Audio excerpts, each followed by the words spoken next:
Good evening. Tonight we're going to be talking about the parable of the unmerciful servant in Matthew chapter 18. I want to clarify that the purpose of these kingdom parables is to teach us how we ought to think and how we ought to live when we submit ourselves to the teachings of King Jesus. In this parable, the big idea is this. In view of the forgiveness that we receive as Christians, we need to forgive those who have offended us in any way fully and completely. Let's read together, beginning in Matthew 18 in verse 21. Then Peter came to Jesus and asked, "Lord, how many times shall I forgive my brother who sins against me? Up to 7 times?" Jesus answered, "I tell you, not 7 times, but 77 times. Now, the setting of this is that Jesus is about to teach the parable, which actually begins in verse 23, in response to Peter's question. It's likely that Peter expected Jesus to praise him for his big-heartedness. Peter is under the mistaken impression that forgiveness is a commodity that can be weighted out, measured, and counted. But Jesus upends Peter's assumptions. With his response, he's going to tell us that the spirit of genuine forgiveness knows no boundaries. It's a state of heart, not a matter of calculation. So let's go on now and read the parable beginning in verse 23. Therefore, the kingdom of heaven is like a king who wanted to settle accounts with his servants. As he began the settlement, a man who owed him 10,000 bags of gold was brought to him. Since he was not able to pay, the master ordered that he and his wife and his children and all that he had be sold to repay the debt. At this, the servant fell on his knees before him. "Be patient," he begged, "and I will pay back everything." The servant's master took pity on him, canceled the debt, and let him go. So let's break down this first servant for a couple of minutes. Of course, in this parable, God is the king. We are the servants. Let's define how much is the 10,000 bags of gold. Other translations more accurately translate 10,000 talents. Now, a talent was equal to 6,000 dinars, and a denarii was the amount of money that a typical laborer earned in a day. So it would take that laborer 1,000 weeks to earn just 1 talent. In today's dollars, 10,000 talents would be well over $10 million. In other words, the point of this part of the parable is that you and I owe a debt that we cannot possibly pay. What is our debt? We know the verses, Galatians 5, 19 through 21, and a bunch of other verses that give us the sins that people commit in this world. The acts of the sinful nature are obvious: sexual immorality, impurity, debauchery, idolatry, and so on and so on. And then you can go to Matthew chapter 7 and 2 Timothy 3 and Ephesians chapter 4 and 5, and you can find all these lists of sins and more. And what those represent are the 10,000 talents that we can't possibly pay that we owe God. The debt we owe is a debt of sin. Sin offends a holy God whose eyes are too pure to look on evil, and we cannot possibly, by our own goodness, possibly pay off our debt of sin. So God takes pity on us, and through the blood of Christ, He cancels our entire debt. Now let's read on in Matthew 18, beginning verse 28. But when that servant went out, he found one of his fellow servants who owed him 100 silver coins. He grabbed him and began to choke him. "Pay back what you owe me," he demanded.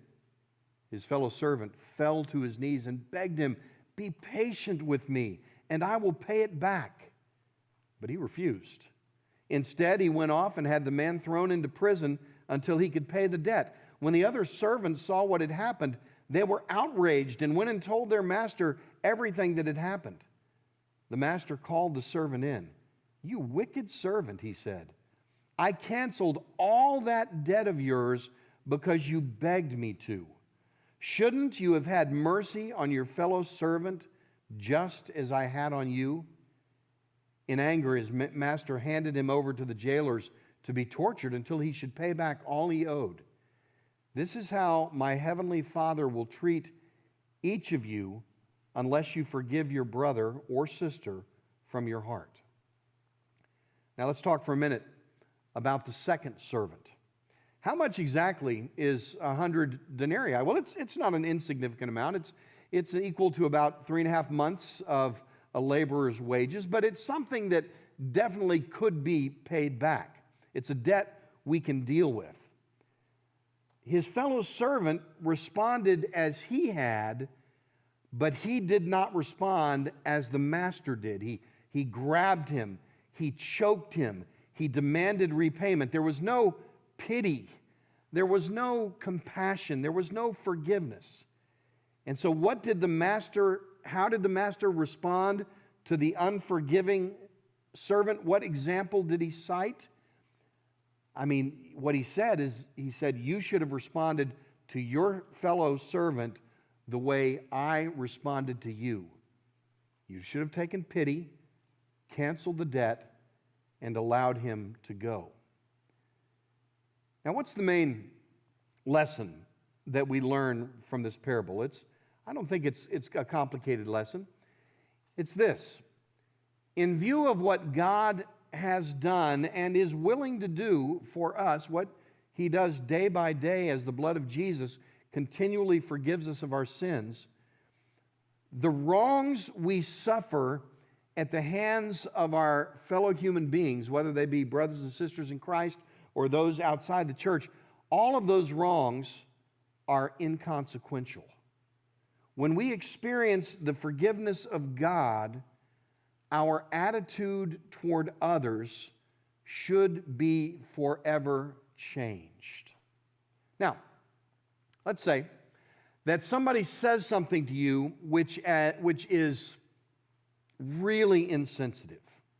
What's the right response to that? Well, things are going to be said to us that hurt our feelings. Things are going to be said to us that are hard for us to hear.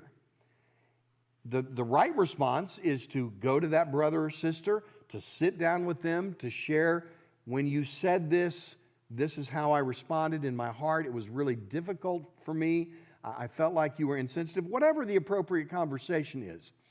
And that's all appropriate. That's all well and good. What is inappropriate is for us to hide in our hearts the hurts and the frustrations and the things that we feel, and then live our lives in bitterness towards other people. As much as it depends on us, the Bible calls us to live at peace with everyone. And so this parable reminds us that God has forgiven you and I our $10 bazillion of debt when he goes on to forgive our sins at baptism and goes on continuing to forgive our sins day by day from that point on. God forgives us of all of our sins. And so when people sin against us, when they hurt our feelings, when they say things to us that are rude, when they say things maybe that are sincere but out of their lack of knowledge or maybe their own experiences, those things cause us hurt. We need to be willing to forgive. That is the call of God for us today. That is the kingdom strategy, the kingdom standard, that we forgive as the Lord has forgiven us. There are a few discussion questions that will follow here. Let's have some great conversations in our time together tonight in our house church. Thanks a lot.